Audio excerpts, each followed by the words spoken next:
Hey, it's me again, man. I appreciate you, man. Please start what you're doing. Go follow the channels IQ and Connoisseur Not Connoisseur for more bonus clips, different content other than this channel or whatever channel. Yeah, let's go up, bro. If you're wondering like why he ain't upload on the main channel, it's because I'm over here on these, man. I appreciate y'all. Snogan. Oh boy, it's been very active in the Young Thug YSL Rico case, man. Day 68, detective gathers is kind of getting exposed as not really a gang expert and not having her paperwork together. I mean, what the hell? I didn't say the passenger side of the vehicle, I said the passenger. And there's a third person in the car, in the back seat, correct? Correct, which? And that was not Walter Murphy, was it? I don't believe so. Okay, and somehow that statement has become you writing down that he identified Walter Murphy as a shooter. And somehow you're trying to get away from the fact that YSL, members of YSL shot this boy in the head. Whether it's a report. Okay. Like me to step out, sir? Then they continue on to day 69 where they doubling down. They like, yo, she is not a gang expert. She don't know what she doing. We don't intend to further that line of questioning, but we would be able to ask her about the relationship she is aware of between various members of YSL. That's not what we intend to do, but with Mr. Steele's question, we would have to go look back at the record, and I don't think that at this point that's a endeavor that we should undertake. But I'll do what the court tells me to do. All right, Mr. Steele. And the third part is, I'd like specificity. I know you didn't rule, but why are we going backwards on expertise and opinions of this witness? I don't know what the state, I heard their claim, but I don't know what the state is saying that somehow they now need to redo what they've already done. So they said they have 10 questions or something to that effect, whatever they just said. Now this is where shit gets really entertaining and just ghetto, right? So day 70, they talking about, they allude into everything that took place with the Lil Wayne tour bus shooting. And they trying to show proof, the state, when I say they. Guess who and what they want to show for proof? A damn DJ Academics video. Shout out Ed. Is Mr. Carter going to be appearing next week? So, Judge, it's not. We're not offering the video for the truth of the matter asserted, so it's not hearsay, Your Honor. What it is, however, is First, evidence. answer my question. Is Mr. Carter appearing next week as a witness?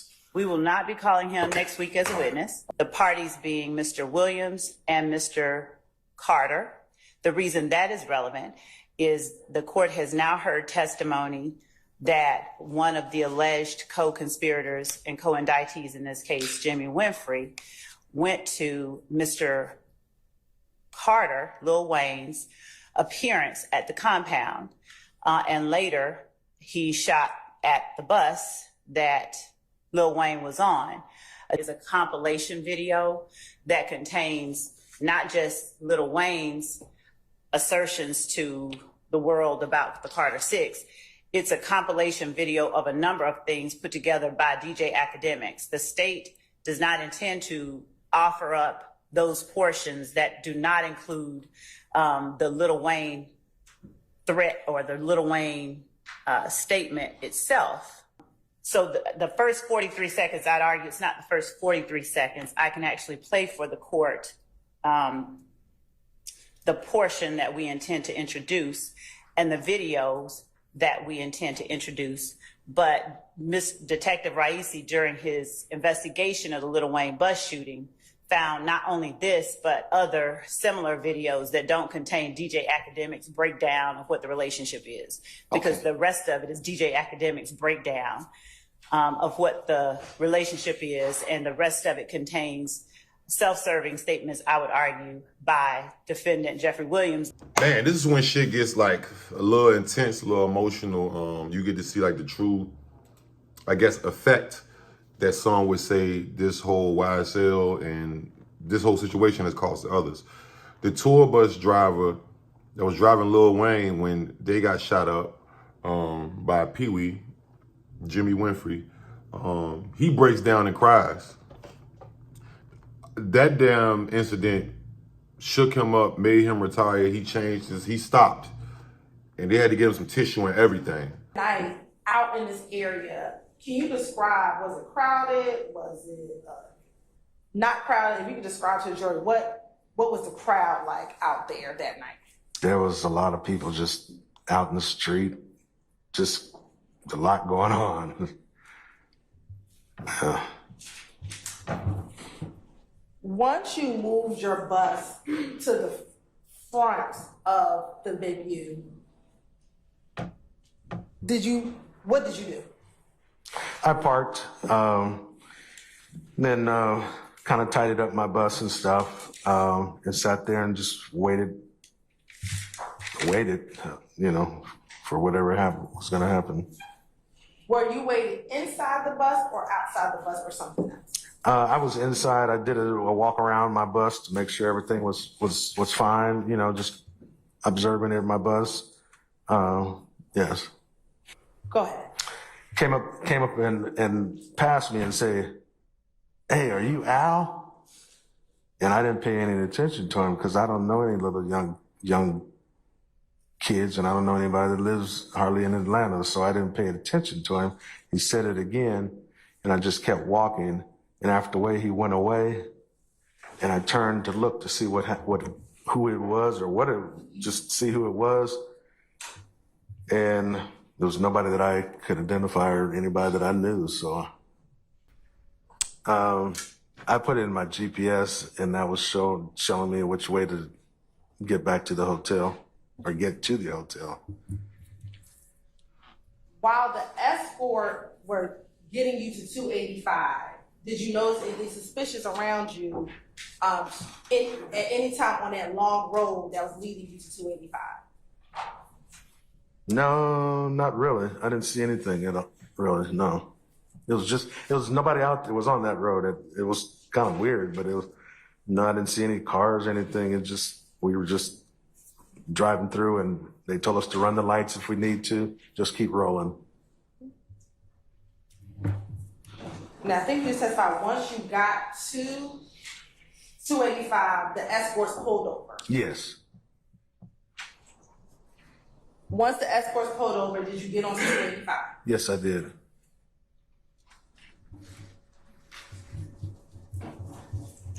Tell the jurors what happened once you got onto 285.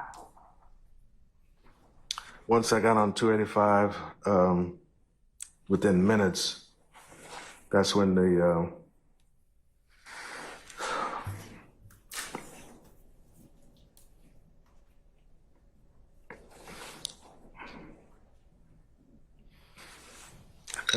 that's when that car came along and started shooting at the bus. Now, as you're driving, are you able to discern where the shots are coming from? Is it coming from the front of the bus, the back of the bus, or somewhere else? They started at the back of the bus. They shot my engine, shot my radiator, and just started shooting all down the side of the bus.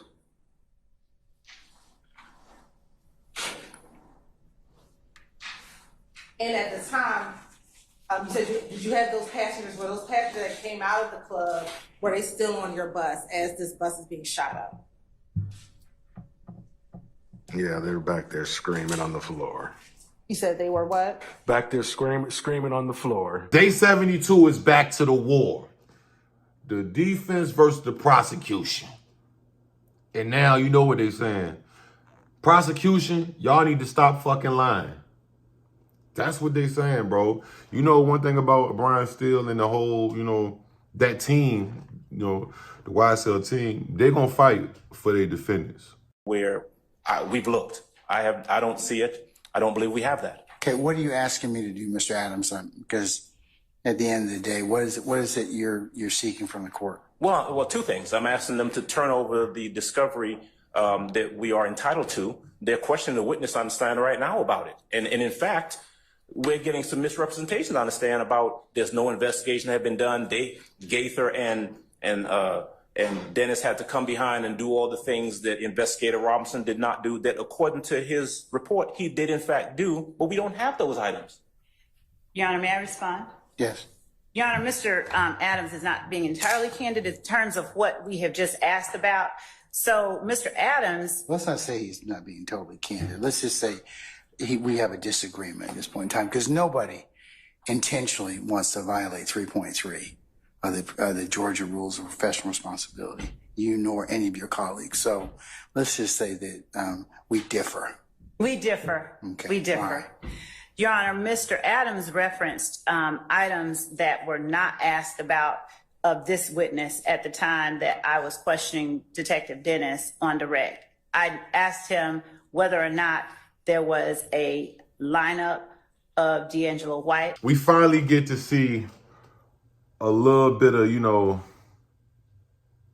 human, I don't know how to call it. Like, we get to see a little bit of Young Thug, he shows a little bit of, he always show emotion, but this is like he was in rapper mode again, because they had an expert in there, gang expert, whatever you want to call him, who had been, following these guys type shit, like, trying to, investigating, I guess you want to say. And he knows all about the music, and he's a fan of Thug, and they break down Young Thug's song Halftime, cut a perky, half a perky, halftime.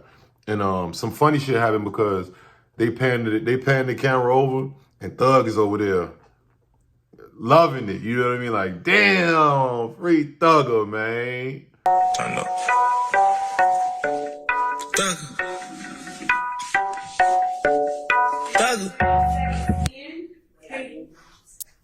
At 7 seconds in, for the record, would you tell the jury who that is that we're looking at just before the 8-second mark that we're on now?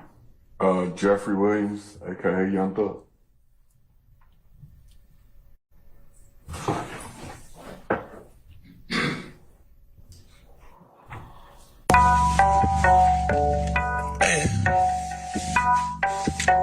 Let's go. Halftime. Half a perky, half a Saturday, nigga. Halftime.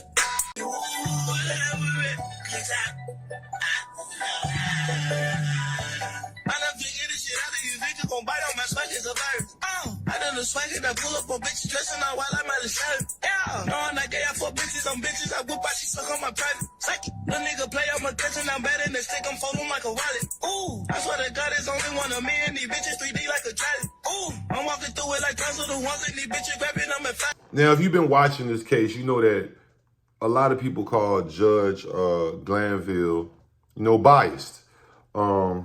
It's been more than one time, really. But at times, you know what I'm saying? At times, he has to at least stand on some kind of business for the defense. So he snapped on motherfucking prosecutor love again. You feel me? Like, please. Videos were to be kept private for someone who's actually putting out music. Objection, foundation, calls for speculation. I sustain objection. How about the song Halftime itself? Was that song distributed to the public? Objection, Your Honor, asked and answered. That question has not been asked and answered. You can answer it. Was it distributed to the public? Yes. In your experience, when an artist puts out music, do they normally put it out to the public for public consumption? Folks, cannot talk at the same time. Well, I'd ask to be allowed to finish my question. Mr. Adams, respectfully, I have told you, if an objection is posed, stop talking. Please. I would object to my being interrupted simply so I can't ask the question. I'm allowed to ask the question. If she has an objection, then she can interpose it then. All right, so in the future, Ms. Love, wait till he finishes the question, and then I'll pose, or before the witness answers, I'll make a ruling, okay? It's the improper question. The problem is that both of you can't talk at the same time because Ms. Weaver, she's great. She should work at the light. She should work at Congress, but because she takes down stuff that fast, but she cannot take simultaneous transactions. So don't do that. And Your Honor, I would ask that the court, when there's an objection made, that the court continue to require the stopping of the question because it's the improper question that I have to object. But I got to listen to the question first to determine whether or not it's objectionable. Okay? So please do that. Yes, Your Honor. In the future, all counsel going forward. Yes, Your Honor. All right. Day 75, man. Shit got real. Brian Steele. You know I didn't know you can like just call for a mistrial at any time. Even though it seems like they never fucking Judge Glenville never granted. Look at the one that got granted in YNW Melly case. But Brian Steele nonetheless stood up and he was like, yo, this is enough is enough. This is not, Mr. Williams is not having a fair trial. Mistrial. Anything further, Mr. Steele first and then Mr. Sharp? Yes. Because I did cover this last week. We covered this already, so. Your Honor, I don't understand how Mr. Williams is having a trial that's fair. I'm sorry. I don't understand, from my perspective, Mr. Williams is not having a fair trial. I cannot cross-examine Mr. Winfrey. Now, this witness is telling us what he means by having things not look like street items. Shit, Whatever. I remember. Okay. Okay, so. I don't understand how any of this is coming in. Amina Diak is not a witness that the state is calling at all. I don't have a burden, you keep telling me, which I know the law, but you keep telling me that, but it feels like I have a burden because I have to clean all this mess up. And If you choose to do so, sir. And that's your characterization of it, so. The indictment, quote unquote, redacted is a farce. This thing has, I don't know if you looked at your copy, there's blanks here that identify Jeffrey Williams. I mean, you'd have to be a deceased person not to realize that the indictment is charging Jeffrey Williams in it. And the state just goes on like, this is no big deal. You know, I have a big deal. This entire case should have witnesses who are competent to be cross-examined, and they don't. I, again, object. This gentleman is testifying. He has no basis in saying what Jimmy Winfrey meant or didn't mean. The recording, because of your ruling, speaks for itself. He shouldn't be able to interpret it, just like I can't interpret it.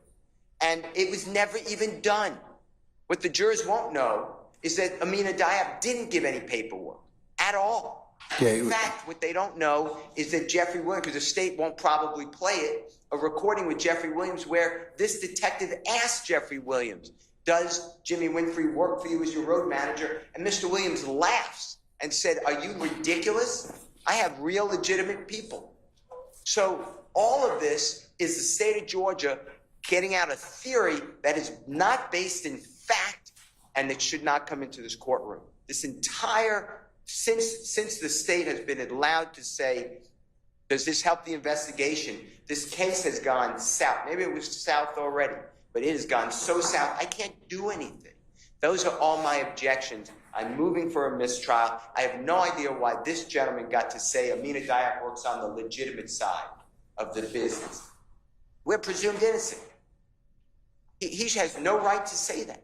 And then this indictment is all hearsay under the Brown case, State versus Brown, which the Honorable Court agreed with, yet the state's using the indictment as a weapon.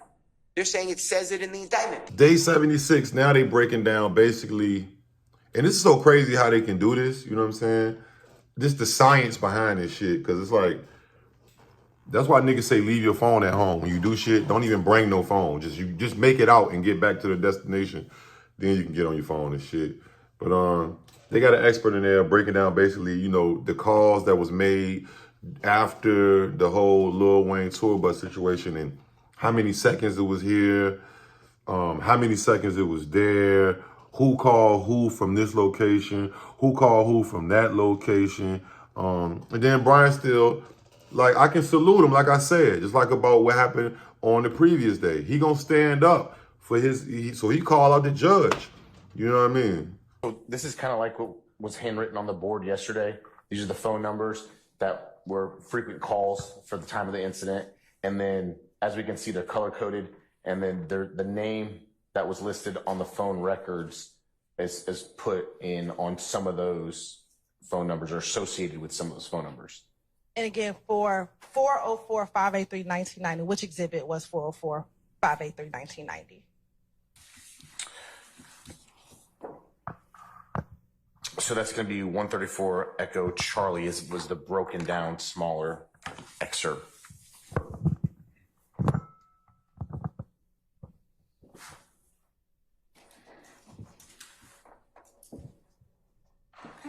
And for the 504-319-2920, what was the exhibit number for 504-319-2920? The 135 Echo Charlie is the snippet portion, not the full records. He would get a Porsche. Yeah, we covered that already. So you have an additional objection, sir? Yeah, so this is my issue. So the state said, did he plead guilty? Knowing. But we covered that, Mr. Steele. We covered that. So what's the additional ruling on it? Knowing that was not a guilty plea. That was a coerced guilty plea is not a guilty plea. But we had a discussion at the bench, and I told you that you could inquire into that depending upon what was testified to. Okay, and I'm going to do that, I propose, but my point is that was so low blow to say a month later a man who was coerced by a Superior Court judge in Cobb County pled guilty, that I don't know if I can overcome that, because the impression is that Mr. Winfrey was being rewarded for his guilty plea. The state knows that guilty plea was not. But we don't know as I mentioned earlier, the bench, we don't know the circumstances of why that particular first guilty plea was rejected. I don't think it's relevant for our purposes. I think the state said they weren't going to get into it. So again, for the second time, because we covered that up at the bench, do you have anything else you wish to add to that? I don't think the state was trying to insinuate anything. If you want to test that or reason, because it might go to bias, it might go to motive to misrepresent. It bothers me a great deal, and I'm surprised, but I'm not ever in the mind of the court. It doesn't bother the court because it doesn't go to bias, and the state knows exactly what they did. They know, and you know. I don't. I don't.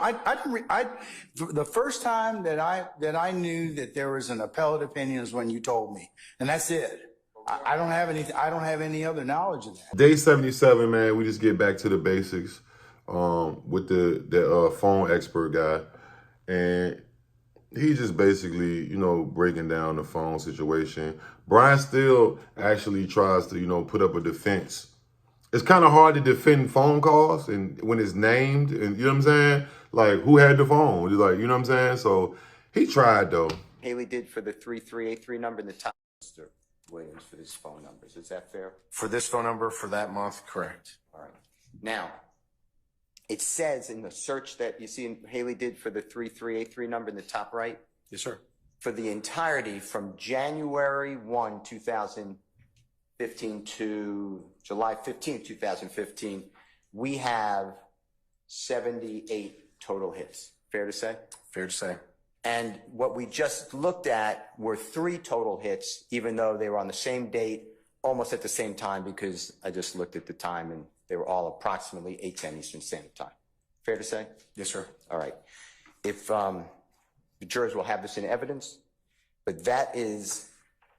But yeah, man, this shit is getting really, really, really, really, really tricky, bro. Like, it's definitely easy grounds for an appeal, but at some point, even with the YNW Melly, like, it got to be a mistrial with so much broken rules and, like, bro, and that's why motherfuckers is like, basically, this is going to be an easy grounds for a mistrial because there's so many errors in this shit. Lies, illegal procedures, all type of shit, man. But if you haven't heard, Rich Homie Quan has been officially subpoenaed to testify in the upcoming weeks. So this shit is going to get crazier and crazier, man. Y'all let me know what y'all think. How is this looking? at this point, it's like a movie. It's literally like a fucking reality show, bro. Free Thugger. I don't know, man.